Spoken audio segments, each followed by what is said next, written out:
There's a special kind of pride that you feel deep down inside, a strength that seems to thrive in Lima, Allen County.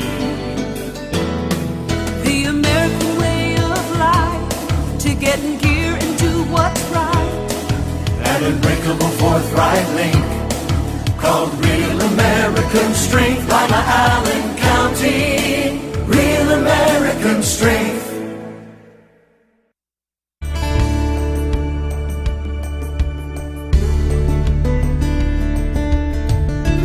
Keeping you up to date with what's happening in your community. Community Focus on GTV2. Thanks for joining us today on Community Focus. I'm Anne Decker. With the growth of computer crimes, the Allen County Sheriff's Office and the Lima Police Department and several other departments are teaming up on expanding the local computer forensics lab. Here in the studio to talk about it are Scott Leland from the Lima Police Department and Terry Sneary from the Allen County Sheriff's Office. Thank you both for joining us. Good morning. Tell us what you're doing. Well, the Lima Police Department has been involved in computer forensics for probably 10 years or more. We had a laboratory that started in a closet on the second floor at the police department and has expanded over the years to what we have now. We have a very good-sized area, and we are currently involved in a multi-jurisdictional task force for computer crimes. It's called the Northwest Ohio Technologies Crime Unit, and it's getting bigger and bigger. We now have 2 full-time forensic guys, which are Sergeant Sneary and myself, and we're learning every day. We're also trying to bring other agencies into the task force. We encompass right now probably 4 counties and smaller agencies within those counties. And a lot of that's for the fact that those agencies can't afford computer forensics. And if you send your computer crime stuff away to places like BCI&I, the Bureau of Criminal Identification Investigation, it takes months and months and months to get those returned to you. So we want to provide a better service faster because our primary goal is putting bad guys in jail. So what kind of crimes are you actually investigating? We work any crime depending upon how much time is available to us, from thefts and frauds all the way to major crimes like homicide. And you need computer forensics for that? As we were talking before we were on the air, I said, name something you have done without using a computer, and you said you were shoveling. And you said, the shovel doesn't have a computer, but I said, where did you buy it? And when you bought that item, you bought it from a store that had a computer. So if I hit Sergeant Sneary over the head with my shovel, you could trace that purchase back and... It's possible that I could, yeah. And that's... Not that I would. And these days, with the advent of smartphones, lots of people have smartphones, and they carry those phones with them, and we can get information off those phones. Not only text messages, but call records, pictures, GPS locations, lots of things like that. No kidding. Are you generally able to get the information you need, or do you? I mean, if you reformat your hard drive, is it gone? If you reformat something, no, it's not gone. It can be recovered. Not necessarily easily, but it can be recovered. Right. Our standard answer when a lot of officers ask us if they bring something to us, can we get this off there? And our standard answer that they taught us in school was, it depends. So that's our standard answer. We don't have a magic program that we pull up and it brings back everything everybody wants. So it can be different from system to system or phone to phone. But if the average bad guy thinks he can wipe his computer, it's probably not going to happen. You can still recover stuff. There are times when we can recover what we... one of the things, we don't want to give all the tricks of the trade away. There are things you can do to make data unrecoverable at our level of investigation. There are things you can do to make it completely unrecoverable. But for the most part, when you delete something, like off your phone or off a thumb drive or something like that, a camera card, it's not deleted. So give me an example of something you've worked recently and what you did. Recently, we We work in affiliation with the Internet Crimes Against Children Task Force out of Cleveland. It's called ICAC for short. It's a federally funded national program. It was actually started in Cleveland, Ohio, and we're affiliated with ICAC. And ICAC monitors the internet for bad stuff. Right. And ICAC finds something that's in our geographical area within our jurisdiction and says, hey, we found this, can you guys take care of it? So they send stuff down to us and we investigate. We'll execute search warrants or what have you. In this particular case, we found a flash drive, a thumb drive. It was 16 gigabytes, which is a fairly substantial sized stick. You plug it into if you took it to your computer and you plugged it in, it would show nothing was on it. It was empty. We were able to run a forensic exam on that empty stick, and we recovered 60. I think it was 64,000. 64,000 images on it. Wow. So. Of what? Like children being abused? Yes. That's Yes. amazing. Yes. So the forensic technology that we have, the equipment and the know-how that we have, because it takes a lot of training and a lot of education, allows us to actually take something that somebody thought they could hide from us and find it, and now they're going to jail. That's So great. That's a great thing. Let that be a warning to you. Behave. Why the decision to work together and make this multi-jurisdictional and cover basically all of Northwest Ohio? Kevin DeLong, our investigator that we did this, it started he and Lieutenant Jim Baker from the police department started it. That was their baby, kind of like. And they saw a need that wasn't being fulfilled. The Lima PD was ahead of the curve, and when it came to computer forensics. And over the years, the sheriff started sending part-time people over to work, as well as the police department sent me over part-time to work and to train and to learn. And computer crime is only growing. So now you see a commitment from the sheriff's office, from the Lima Police Department and other agencies to make this bigger and stronger, with the idea of putting bad guys in jail. And that's what it's all about. There's nothing ever that goes on anymore without technology. I mean, I can't think of something other than taking a nap, you know. And further on that is the hardware and the software licensing is so expensive. It's just not efficient it wouldn't be efficient for both agencies to duplicate that service. So that's one of the reasons we went together on it, because I mean it's hugely expensive to try and open up a lab. I imagine it takes pretty constant updating just to stay up to date with the technology too. It's almost every day. It seems like every day there's something that makes your system obsolete, and you know, we do the best we can, but it's difficult sometimes. The criminals are always looking for a new way to get around it too. Oh yes, they do. They do. All right. Anything else you want people to know about the lab? Off the top of the head, except that, you know, we are watching. Okay. That's what they want us to do. One of the things I thought we could talk about, if you had a minute, was the fact that the social media is becoming just so big. Sure. And one of the questions we get a lot is, what do we do, you know, with our children on Facebook and Twitter and things like that? I mean, that kind of falls in our wheelhouse as technology, because it's pretty much computer oriented, and the primary thing that we want parents to know is that they can do doesn't involve technology. It's just be involved in your children's lives. Know who their friends are, know where they're going, know who they're with, and all the other stuff will take care of itself. Because if you think your children can't hide from you, can't create a surreptitious Facebook account or have a Twitter account that you don't know about, they can't. Yeah, kids know more about it than you do. So. Well, and I think parents also need to know that pictures that their kids are posting on the internet can be traced back to them. Yes. Because all the pictures have the little GPS identifier. Yes.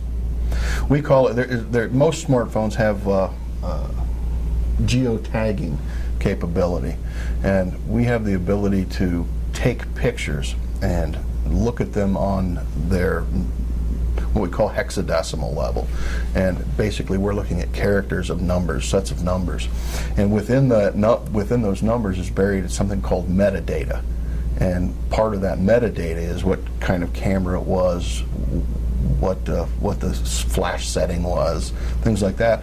And part of that metadata too is global positioning. And normally we can plot on Google Earth with a click of a button from some of our software exactly where a photograph was taken. And that's a little scary, too. Yes. You don't want somebody's cute daughter to post her picture on the internet and have the crook be able to find her and, you know, trace it back Technology. to her. Technology. I thought I silenced it before I came in. Apparently not. I'm sorry. He That's left his in okay. the car, and I thought, no, Smart I'll just man. turn mine off. Well, I appreciate you both coming in today, and it's wonderful work you're doing, and please keep it up. Well, thank you. Thank you. Thank you. Terry Sneary from the Allen County Sheriff's Office and Scott Leland from the Lima Police Department. When we come back, we'll update you on the latest happenings at the Chamber of Commerce, right after this on GTV2. Reduce, recycle, reuse. Allied Waste Services in the City of Lima encourage you to live green by recycling all that you can. Recycling promotes green living by reducing the amount of waste materials buried in landfills. This saves money, natural resources, and energy. Keep our environment healthy and start recycling today. Allied Waste Services is committed to a clean environment. Contact us today for your recycling needs. Visit our website, republicservicesohio.com, to learn more about recycling today. Let's all do our part to keep the Ottawa River clean and healthy. Wash your car on the grass to protect storm drains from soap and dirt. Your actions matter. Lima City Council has recently amended the city's vicious dog ordinance to deal with potential problems concerning dangerous dogs in the public. The ordinance is comprehensive. However, here are some key elements that all dog owners and their neighbors should be aware of. Any dog that is considered a breed of pit bull is considered a vicious dog regardless of its temperament. A vicious dog is any dog that attacks, bites, or causes injury to a person or domestic animal with or without provocation. Not under control of the owner and secure with a muzzle and a leash of 6 feet or less in length, all vicious dogs must be confined when outside in a pen with a secured top and bottom, or with the sides of the pen embedded at least 1 foot deep into the ground. If you're a dog owner and have concerns about any dogs in your neighborhood, visit limapolicedepartment.com to find out more about the city's vicious dog ordinance. The fine for non-compliance is $150 per citation, and ignorance of the law is not a defense. If there's an emergency situation, call local law enforcement for immediate assistance. Help keep the youth of Lima safe by donating to Lima Safety City today. Hello, I'm Chuck Eichelberger from the Lima Noon Optimist Club. Safety City is a very important part of the Lima community. The Optimist Club is renovating Safety City and it needs your help. Donations can be made by going to the website limasafetycity.org. You can also send a donation to Lima Noon Optimist Club, P.O. Box 428, Lima, Ohio 45802. Help keep the youth of Lima safe by donating to Safety City today. Welcome back to Community Focus. I'm Anne Decker. The Chamber of Commerce is working on a workforce development project. And here in the studio to give us the details is Jed Metzger, who is the president of the Chamber. Thanks for being here. Well, thank you, Anne. This is a collaborative project with the Allen Economic Development and the Chamber. We go out and talk with our businesses on a regular basis. And in talking business to the businesses on a regular basis, there's about 4 things that come out that they always talk about, that their needs are, and that's the work ethic of today. How do you deal with that with our students? How do you deal with the employability skills? I mean, how when they come to work, they need certain skills, maybe in science, technology, engineering, math. How are they ready when they come to work for them? Communication skills today is one of those areas which young people communicate a little bit differently than people my age. So, I mean, how do you deal with that, and how do you get those skills to the point that business, that are business ready, and then just the educational attainment areas and looking. So those are the 4 parameters that economic development and chamber. When we're talking, those are the things that come up to the surface. But those are generalities. So Jeff Sprague and I has talked to great length of how do we address this problem, for our businesses. And so we decided to bring all these businesses together. We felt that this initiative needed to be a business-driven initiative. It just couldn't be as it was in the past. We needed to have business at the table to help us understand their needs. So we took those 4 areas that we talked about. Work ethic, the employability skills, the educational attainment, and et cetera. And we asked what particularly do those things mean. So they went and we did the strategic planning session with them, and they took their little notepads and put their answers up there. And so after we drilled that down, and then Jill Ackerman from United Way, because they're a partner in this in the implementation stage of it, and so Jill was kind enough to facilitate the process. So the next phase of that was looking at what does success look like? If we were successful with this, what does that mean to you as a business? What is being successful at work ethic or educational attainment skills or communication skills? What does that look like? So it was a great process, and then out of that process we have developed like a board to drive this thing. It's an advisory board made up of these different businesses from different sectors of business in the community. So we can really start driving this initiative, which is a little bit unique in our area. Other areas, it's really been driven by education or other groups, but we felt that businesses needed to drive this rather than us. Rather than Jeff and I or United Way, business had to tell us. They're the ones with the need. They're the ones with the need, right. And so they're excited about it. We're excited about it. It's going to be interesting to see how this all flushes out in the end, but I think it's going to be a really, really good opportunity for our community. And plus, if we, Jeff Sprague's and my focus is having this workforce credential community. If Jeff, when he's recruiting businesses to move here, could say we have a workforce credential community, and we could say that with pride and show examples of why we do have that workforce credential community, it would make a world of difference. It would give us a edge up, let's say, in other communities, we feel. What is a workforce credentialed community? It's a workforce credentialed community is a workforce is ready to go, that has the education levels, or business can take them from that level and train them to whatever they wanted to do. Maybe it's a process operator, or learning how to do the CADs on their computers, or those type of things. But they have to have, the communication skills necessary for that. They have to have the work ethic to show up on time, to dress appropriate.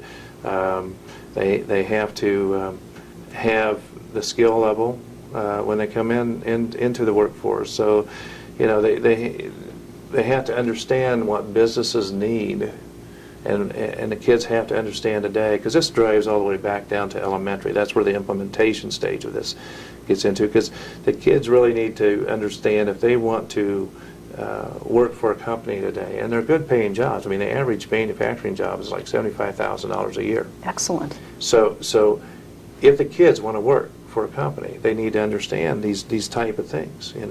They need to understand how to be job ready, in a sense. So we will work. The next phase of this is the implementation stage, and that's where we work with the universities and especially with the United Way. They're already a partner with us in this initiative, or the judge, for example. I mean, with the courts, he's working on some challenges there with people in the courts, or maybe the mental health group. All these things will tie in underneath this structure. And you think you can force an 18-year-old to get out of bed and go in and get ready to work, or at least encourage him to do it? Is that the bottom line? It's encouraging. I mean, the one thing that we, the pilot, let's say, was Ohio State University got this wonderful grant, and they took Perry students last year, and they had them to engage with Husky. Husky talked to them about all the different jobs and careers. A lot of these students did not even know what type of careers were available at Husky. Okay, the students then went out to Husky. They met these people. They did a tour to show them these jobs, show them how science applied, showed them how math applied, and technology, and why they needed these things. But at the same token, they told the kids, if you come in here and you have your pants dragging down, if you come in here and you just think you can just take off whenever you want to, and you smoke marijuana on the weekends, and then come to work on Monday and they do random drug testing, it shows up, you're out. I mean, they really drill down to these kids what needed to happen if they were going to work for them. And then the kids actually then had to go back to the school and in groups produce a PowerPoint and come back and present that PowerPoint to the employees in the management of Husky. It's a great project. And then, you know, we did some video takes on that in our Careers in Manufacturing video. And I remember, you know, the one guy says, you know, never realized what science and how important science was, and now he does. And there's a lot more to science than just that. And the other two girls were saying the same thing, that they had no idea the importance of these things. So we have to help kids understand, you know, some of these work ethic areas and why they need to be prepared for whatever jobs, whether it's, you know, 4-year, 2-year, or going into the trades. And the result benefits the community as a whole, too. Oh, absolutely. I mean, you have a prepared workforce, production levels go up, you look at, you can build that base in the community, and people then all of a sudden they start looking at Lima, Allen County and saying, hey, you know, they have a great education system, which I think we do, but we just need to, you know, help the kids understand a little bit if they want to work, what they need to have. So it is hard, like you say, Ann. How do you convince that 18-year-old? My son's 18-year-old, but you know, he's, you know, does work every day, does get up at 6 o'clock in the morning like he did this morning. Not happy, but, you know. Enjoying the rest of the world. But he does, and so, but he understands the importance of why he, you know, how he'd let down the team if he wasn't on time, and for him to keep a job and be employable, and for the next job or next opportunity, he needs to, you know, perform at that level. And that's some of the things that we need to get through to our kids today, that how this all intertwines. A lot of people have no idea the applications of things that they take in school, how it really applies in the real world. Mm-hmm. So the more that we can do that between our businesses, working with the kids, and more internships. We'd hope to have internships where the kids are actually going in and learning in a work setting. So all these things interplay in this implementation stage. So it is a big picture, and it's going to be a long-term solution. It's not going to happen overnight, but you have to, you know, sort of skate to where you need to be as a community, and that's what we're trying to do. And I think in the end, I think you'll have a very vibrant community with a really strong credentialed workforce, and a workforce to a degree, not everybody, but to a degree that we can make some impacts on our kids at a young level, from kindergarten all the way up, that they understand, yeah, I want to be a productive worker in this community, and this is what I need to do to be that person. Certainly an ambitious project. Good luck with it. Thank you. It's just one of the things the Chamber does that, you know, the average guy might not know about. Right. And you fund a lot of the work you do with some of your, like the golf outing that's coming up. And I know we wanted to give that a plug before we let you go. Sure. The golf outing's on August the 7th. It's really a fun golf outing. Biggest golf outing in the community. That's right. Two courses, and the goodie bags are filled with good stuff. So, I mean, our members are so kind. They donate stuff throughout the year for the golf outing, and so when you come away, and then you have a meal at the end, but it is really a nice networking event. We keep the cost low because we feel it's more important for businesses to network with each other. And it's August 7th? August 7th. And where is it?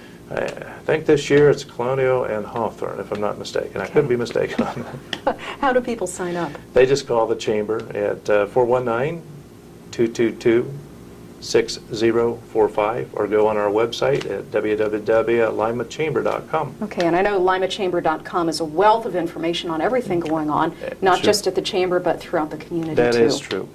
And so that would be a site that you could tool around in and learn a lot of stuff about the community, and a lot about business. Appreciate you coming in today. Thank you, Ann. You're welcome. Jed Metzger from the Chamber of Commerce. When we come back, we'll be joined by Major Phil from the Salvation Army, right after this on GTV2. This is a nice neighborhood. It is. Is that the house we live in, Mom? Yes. Look at all the kids around here, Mom. I like this house. Hi, we're here about the house. It's rented. It's against the law to deny people the opportunity to live where they want and can afford. If you feel that you've been treated unfairly, give LACA a call and we'll look into your complaint. LACA's fair housing services are free, so call today and get the housing you deserve. 419-227-2586.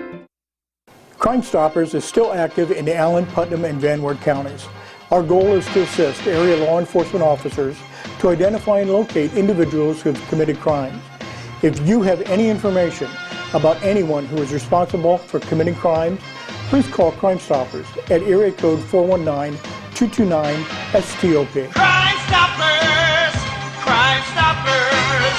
make the call and pays, Crime Stoppers. I didn't want to be touched. He said it would feel good, but it didn't. So he gave me a new doll and some candy. He told me not to tell anybody and that it's our special secret. How do I make him stop? Say no. Run away. Scream. It's okay to tell an adult you trust if someone is hurting you or making you uncomfortable. Feel safe. Feel strong. Feel free. Let's all do our part to keep the Ottawa River clean and healthy. Apply fertilizer and other lawn chemicals according to their label so excess chemicals aren't washed into the river. Your actions matter. Welcome back to Community Focus. I'm Anne Decker. The Salvation Army didn't quite raise enough money in its kennel campaign last year, and so they're trying a couple fundraisers this summer to help make up their budget shortfall. Here in the studio today to give us the details is Major Phil Tamayo from the Salvation Army. Thanks for being here. Well, good morning, and thank you for having me. You want everybody to get a glass of lemonade this month. Well, that's just one creative way that we've come up with. We think that actually if we can get some churches and some individuals in the community who'd be willing to set up a lemonade stand for us, ask for donations for that lemonade for the cause of helping the Salvation Army, we can raise some desperately needed funds. So we've experienced some major cutbacks, both in funding and also some increases in costs of just operations. And a multitude of those things have just added up to where we are just devastated. We need to raise about $76,000 by the end of September to balance our budget before we go into our new budget. Well, it's not only through the lemonade area that we've got to come up with. We actually started asking partner churches that we partner with already if 40 churches in the community were to adopt the lemonade stand for us and run it through the whole month of June as option, and asking bigger churches to set a goal of $1,000 each. Smaller churches $500. With those 40 churches, we could raise $30,000. Well, that's very doable. So it's very doable. It really is, and I think it's something that we could do quite easily. All the funds will stay here locally. It will go into our after-school program for teenagers, which we are asking the churches to consider their youth groups to do the lemonade stands for us. So it's youth helping youth, giving back to the community in that area. And we just feel confident that if we get enough people around us to help us to do that, we can accomplish that big goal ahead of us. And then in the end of June, the last Sunday of June, 3 o'clock in the afternoon, we'll ask all the churches and the youth groups to come out to the Lima Mall parking lot, and we'll collect all the funds in and do a great big celebration at that point. So if anybody out there who has a youth group, or not even a church group, but just anybody who wants to get involved, you're talking a literal lemonade stand, right? That's correct. What do you want them to do? Well, any individual can go to our website at limasalvationarmy.oh and pull up on that. There's a tab that talks about lemonade stands, and then in that gives you all the information you need: posters, information as to how to run and operate a lemonade stand, items that identifies the group with the raising the funds for the Army, and such. Everything's there. All you do is just pull the information down, and you're free to go.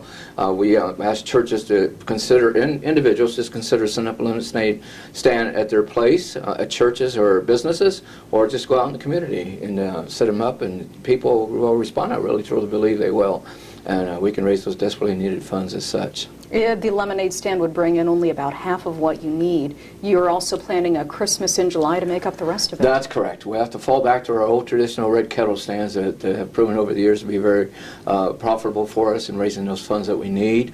Obviously, we're going to run them with all volunteers. We are limited to just 1 week. July 21 to 8 o'clock in the evening.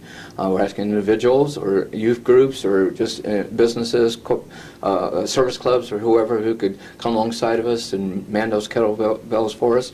We'll be standing at all chief locations, Kmart, QP's West, and the Lima Mall outside. With the weather being in July, we feel very comfortable in putting people outside. You don't have to worry about the cold weather and just raise those funds. So it determines as to what the outcome of the lemonade stand, what our ultimate goals will be for the Christmas in July. But tentatively speaking, right now it's about $46,000 with the two combined. That gives us the $76,000 that we need. And what are you going to do with it? Again, all the funds stay here locally. It goes for general operational purposes. It'll help pay the bills and keep the building operating. We don't have to consider cutting any programs and services if we are successful in that area. Each year we have a number of increases of those needing assistance. This past year in 2012 we had a record high. We served over 25,000 individuals in the community compared to just over 19,000 prior year. So there's a lot of hurting people in our community who need our programs and services, and it really takes everyone working together to accomplish a better good for everyone. I mean, everybody knows what you do around the holidays, but what are you doing in the middle of summer? Sure. Well, we actually partner with the Parks and Recreations Department. We house their program during the inclement weather, such as today when it's raining outside, where they have our facility, come in and just invade our place, and they have a dry area to be at. We also feed them a lunch during that time when they're with us, and then on regular days when it's sunny outside, we're just a feeding site for those park locations, and the children come to us and we feed them lunch at our location. That's just one area that we do, and then we also run a full-time food choice pantry. For people needing assistance with food, material assistance, utility assistance, those kind of type things that runs Monday through Friday throughout the year. And so, you know, it's a busy place, even during the summertime. Immediately after that, after the summer completes, we start looking and preparing for the book bags, back to school program, where we can make sure every student has book bags and things of that nature. So everything just keeps bouncing from one to another. So it's a constant busy schedule for us there. All right. Give us your website one more time if people want information about lemonade. Sure. It's www.lima.salvationarmy.org. Is our website. People can go to that and pull all the information they need. Learn about the Salvation Army. Has a lot of information about that, what we do locally, and how we serve our community. Great. Well, good luck with it, and let's hope we all drink a lot of lemonade this month. Thank you. Thank you for coming in today. Major Phil Tamayo from the Salvation Army. I'm Anne Decker, and this is Community Focus on